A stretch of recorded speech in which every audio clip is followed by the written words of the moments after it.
while I'm back home.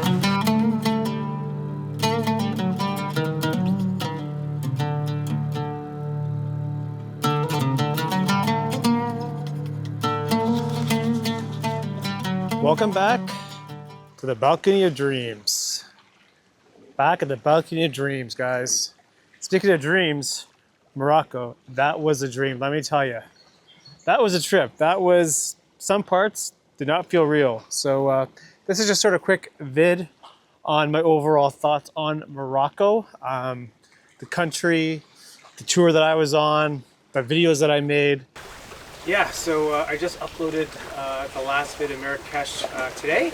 So if it would be helpful if I speak into the microphone, right, guys? I just uploaded the video in Marrakech. I uploaded that today, so I'm officially done with the Moroccan vids. So if you haven't watched them, go check them out. If you have, thanks for watching, because they're definitely a challenge to make. But first things first, Morocco, if you're thinking about it, I gotta tell you, Morocco is a place. It is a place. There's just so much to see here. Nature, city, history, all kinds of things. So if you're thinking about going to Morocco, definitely, exactly. The food is great, the people are great, and everyone was just so friendly and they all wanted to help you out. But yeah, the people are so great there. There's just so much to do in Morocco. I mean, if you really are looking for a different kind of experience, Morocco is definitely up there, because it's just a different experience. It's hard to explain, but it's just a different experience overall. In terms of like my favorite place was probably like the Sahara Desert, which I said in the video, but it did not feel real. It felt like you were on a movie set. It's hard to explain.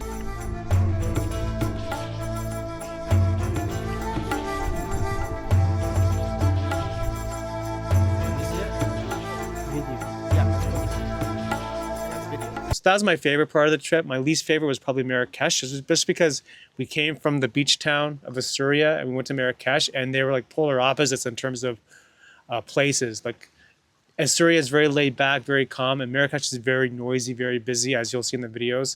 Welcome to Marrakech, which is quite possibly the most insane city in Morocco. And also it was our last stop, so maybe I was just tired of traveling a little bit. So I don't know, could have swayed my experience there too, but Marrakech is a very busy place. So just FYI, but it was probably my least favorite, Marrakech. And I don't know, so many great spots, you know, Fez and Chefchaouen and Tangier, which I hope that we had spent more time in, but I think Tangier looks like a really great spot. And yeah, just so many great places that we went to. So yeah, again, if you're thinking about going to Morocco, definitely look into it. It's a little cool today. It's been a little cool here since I got back. I mean, it hasn't been really full on summer, even though I heard that it's going to be a really humid summer, but it's a little bit cool today. So I just thought maybe I was used to like the heat of Morocco. But anyway, the tour that I was on, G Adventures, based here in Toronto, got to support Canadian. I mean, it was worth it. I mean, I never really do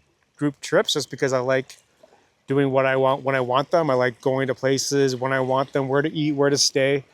But in terms of like what we did in 2 weeks, in terms of like how much we saw and how much ground we covered, you can't really beat it. You can't really fault it. I mean, it's not terribly expensive, like the tour itself. I'm not sure if you could do it cheaper on your own. You would have to really do a lot of research. So it really depends on how much work you want to do. But it was great. I mean, the tour was good. I mean, the group was good. I think, you know, if your group sucks, the trip sucks. But, you know, fortunately, everyone on the trip was cool with it, and they were cool with me making the videos and everything. Hi, camera. Normally I don't like to talk in front of the camera, if that's okay with you. It's not even here. I can't, like, I really don't. You know, if you're the type of person that just wants to go and have a good time and not think about much, then it's definitely the way to go. But at the same time, when you're on a tour group, you're kind of bound to like the plan, right? So some restaurants that we went to were a little bit touristy, a little bit expensive. Some of the shops that we went to were definitely touristy, like the leather place in Fez. Because you buy the jacket, big one inside, don't make it. Look it, please. Firstly, real leather don't damage, don't burn. Oh. Nothing happen for the leather. No color in my hand. Wow. You also don't smell bad. Okay, Madam, you can try. The smell is bad? No. The lady don't work with me, it's with you. Some of the carpet shops that we went to, not the co-ops, which was another thing. But yeah, some of like the shopping places that we went to in the Medina were a little bit touristy, a little bit trying to get you to spend money. With your eyes. No, nice. no. You can see it. Fire makes daughters. Yeah, with your face. You could definitely spend a lot of money in terms of buying stuff. I mean, I didn't, but you could. But I mean, that brings me to the other point of like knowing where your money goes to, right? So on G Adventures, they take you to these co-ops in basically the rural part of the country, and there at least you can see where your money's going to, like it's going to like the right people. Quality. When I'm talking quality, I do not mean dual, just the intricacy of the work. See how this is more intricate and detailed and finer if you compare it with the other one? Yes, so this is top or first quality, that's second. And we have something which is third. With going through these Medinas is that like eventually they all like look the same. Like it's hard to tell like what's good and what's fake and everything. But the advantage with going with G Adventures is you got to go to these kind of like co-ops where you know that the money's going to the right place kind of thing. So in these places you have no idea where your money's actually going. So it really depends on what kind of experience you want to have, right? I mean, if you're going on your own, you may want to look into that. I mean, again, that's a plus. If you go on your own, you book a tour, then at least you meet other people there. There are people from Canada there on the trip, which is cool. People from Ireland and Australia and everything. So again, it depends on what kind of experience you want to have. But overall, G Adventures, definitely worth it to look into it. Not terribly expensive and pretty flexible trips. And they have dates like year round. Like you can go to Morocco at any time of the year. So look into it. Overall, I recommend it. And wow, what can I say? That brings me to my next point is like the actual videos that I made. Hopefully you guys are enjoying this series so far. Right now, just grabbing footage. No idea how I'm going to edit this, but we shall see. Okay, the actual videos that I made 10 of them. And I mean, honestly, I'm pretty happy with how they turned out just because I didn't look at a single clip when I was there. I only looked at the footage when I got home. So, sometimes I just stopped filming and I just wanted to kind of enjoy the moment or like the evening or whatever. So, I mean, really the whole point of like the Morocco Unveiled series was to at least get people curious about the country or get curious about maybe going there on the next holiday. Just kind of like get people thinking about visiting Morocco, right? So that was really the underlying mission of the videos. Now, there was a lot going on every day, like traveling around, getting off the van, getting on the van, going here, going there. So there's a lot going on, and I don't think I probably maybe filmed 40% of the trip. Welcome to Szechuan here in Morocco. Currently in the hotel room, part of the G Adventures tour package, and take advantage of vlogging because there's a lot going on this trip. A lot of people to meet and to chat with and to interact, and so it's hard to vlog. So I missed quite a bit. I mean, areas where I could have improved was probably more stuff with locals, maybe more stuff with the group, maybe more stuff with like the food, showing you more of the food, showing you more of where we stayed. But I mean, there was just so much that if I filmed every single second of the trip, I would still be editing the first video, right? So it was kind of like a trade-off of like the balance of like how much to show and how much to like not film and enjoy, which I totally recommend. Is like, you don't have to record everything. Like you can just kind of be there in the moment. So overall, I'm pretty happy with the vids. It gives people a good sense of like the country as like a base to start with, and then if you're curious to explore more, then you can, because there's a million videos on YouTube about Morocco. I didn't want to make it about so much about photographers, so much about like me. I kind of wanted to make it more about like the country and the place that we were in. So that's why I kind of used a lot of voiceover in terms of explaining what you were seeing. Like you need to give whatever the viewer is seeing context. Like it's not enough to just kind of walk down the Medina and that's it. Like you need to give a voiceover, or you need to use the guide that I was explaining, because without that, then it just becomes like another random walkthrough of a Medina. So that's what I try to do, is just try to give it more context, more meaning, and then from there, people want to explore more, they can. Maybe an important point is that a lot of places that we went to wanted cash. I don't think I used my credit card once. There's lots of ATMs around. Sarah, like our tour leader, was fantastic.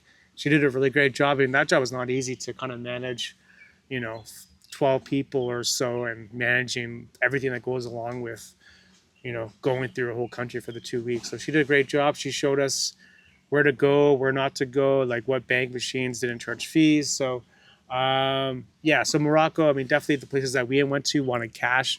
I'm not sure that's a tourist thing, but definitely be prepared for having cash. So using ATMs or bring cash with you or whatnot. So that's probably one of the main points I would say. That's just my experience. I don't know.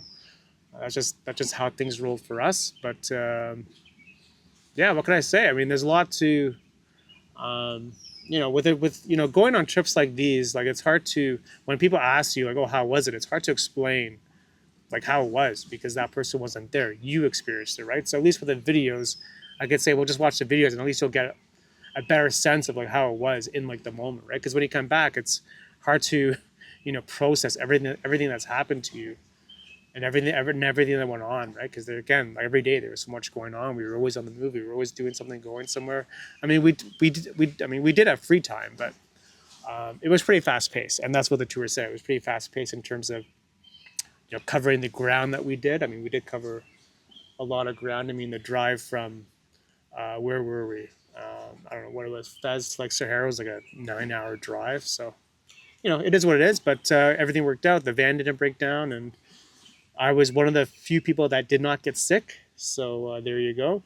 I'm not sure what it was, but I was pretty careful. Don't drink the water. Brush your teeth with bottled water. Don't have ice cubes or lettuce. So I mean, some people on the trip got pretty sick, but I didn't. So I don't know.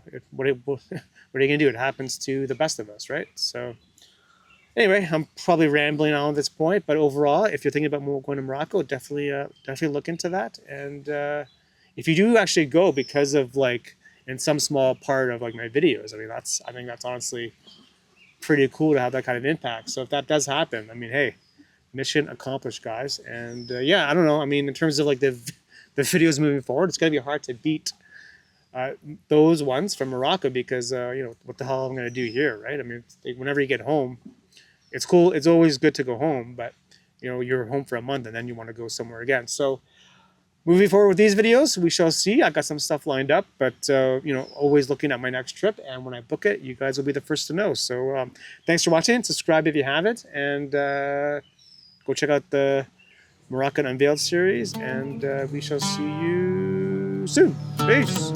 I also wanted to point out that I filmed the entire Moroccan series on the Osmo. So shout out Osmo, what a workhorse.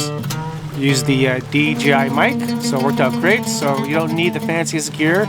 You can use your phone, or you can just use this, which really turned out handy because it's more compact and just less annoying than using my Canon. So shout out the Osmo. I'm gonna use it on my next trip for sure. So not sponsored, but you never know. You gotta try, right? Can you hear me now? Can you hear me now? Can you hear me now? Can you hear me now? Can you hear me now?